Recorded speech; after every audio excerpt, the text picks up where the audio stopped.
Oh, it's good to be in the house of the Lord.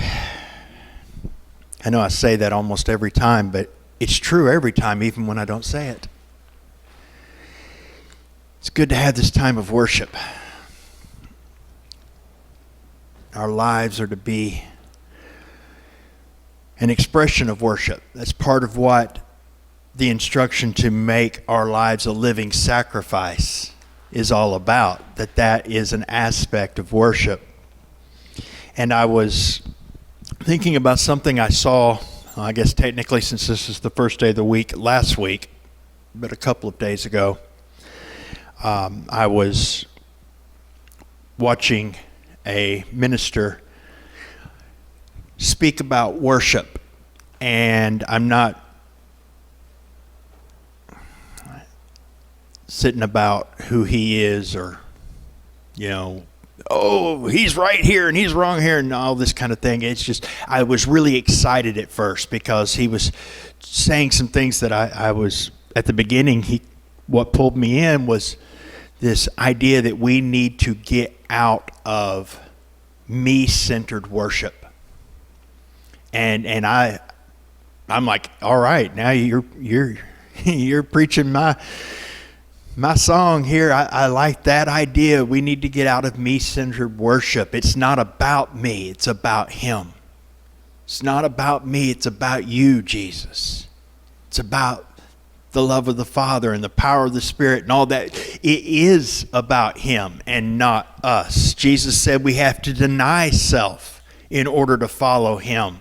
Selfishness and self-centeredness is the root of me saying my will, not yours, be done. And that is a major mistake. So I totally agree.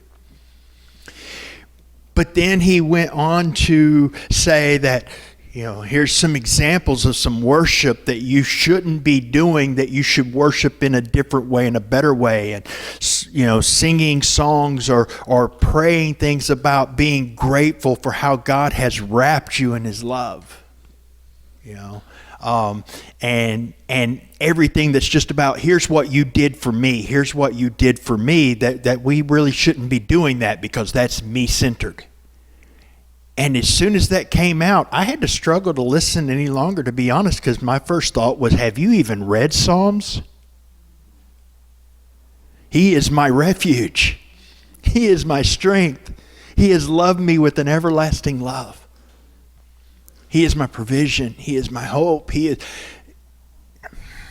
And I was thinking about a painter that Leah introduced me to. I can't remember his name, but he's blind. And it's not that he is legally blind and can, kind of see a little bit. No, dude is blind and was born that way. No idea what light looks like. No idea what mountains look like. No idea what blue looks like. And he carves, etches landscape scenes and paints them. And it is the most amazing, awesome thing.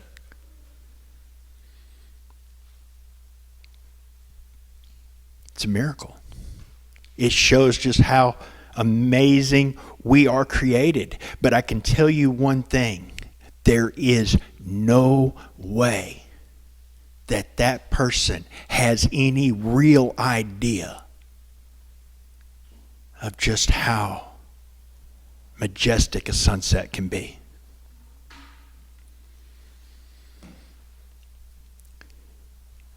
He's not going to be moved by stepping through a clearing and seeing the light reflecting on the water on a pond with the glorious background of the mountains in the distance, no matter how many times he can paint it, because he doesn't know it. He's never experienced it. A small child can look and go, wow, in a way that he can't. 1 John 4:19 says that we love God because God first loved us. And what that tells me is that if I can't experience, understand, see, grasp that God loves me, I can't love him back. And if I can't love him back, I can't worship him. Not true worship. I have to be able to see it, to experience it. I have to be able to, man, you can tell me what ice cream tastes like forever, and I can know that it's good, and I can describe it to people, but until you taste it, until you've had that cold watermelon with a little bit of salt on top on a hot summer day underneath the shade tree cut open with a pocket knife, you just haven't had watermelon, right?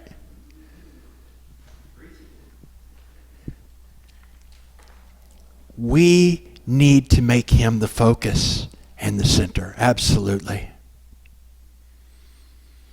But we can't worship God without seeing how we relate to him and he relates to us. You can talk about how big he is and how great he is, that he is the creator of everything. But until that becomes personal and you realize he made me valuable, special, significant to him, wonderfully made. He called us his works of art, the masterpiece of his creation. You've seen a sunset. You've seen pictures of nebulas and the cosmos and how beautiful space can be. How awesome the wonders of the world and some of those sea creatures are, and yet we are his masterpiece. Us flawed, messed up, goofy, whatever. That's us. That's amazing. That says something about him. We love him because he loved us.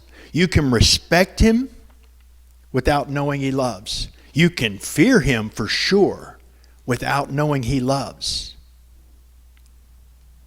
You can be in awe of him. But you cannot worship him without connecting to him. Without, this is how this moves me. This is how this does this. And I'm not talking about something emotional. I'm talking about understanding that you are a part of his majesty. We love him because he first loved us. And this is how he showed that he loved us. That while we were his enemies, his opposition, in total and complete rebellion, declaring that I am God of my life and you are not. He died in our place so that he could become our God and we could quit being our own because we suck at it. Every time I have tried to be my own God, I have brought destruction and death into my life and the life of others. He wrapped himself in flesh so that he could become like us, so that he could make us like him. That is awesome. That is amazing.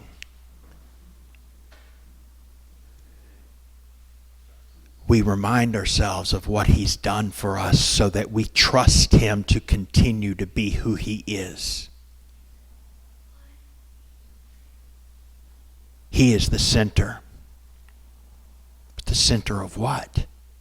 Of everything. And we're part of everything. How he interacts and works with everything is what makes him the center. He loves you as you are, not as you should be. But he loves you enough not to leave you as you are. And that brutal, broken death on the cross is the proof of that love.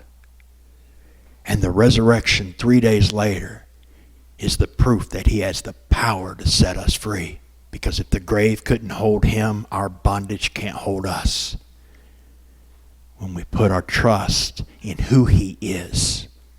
And that is worship.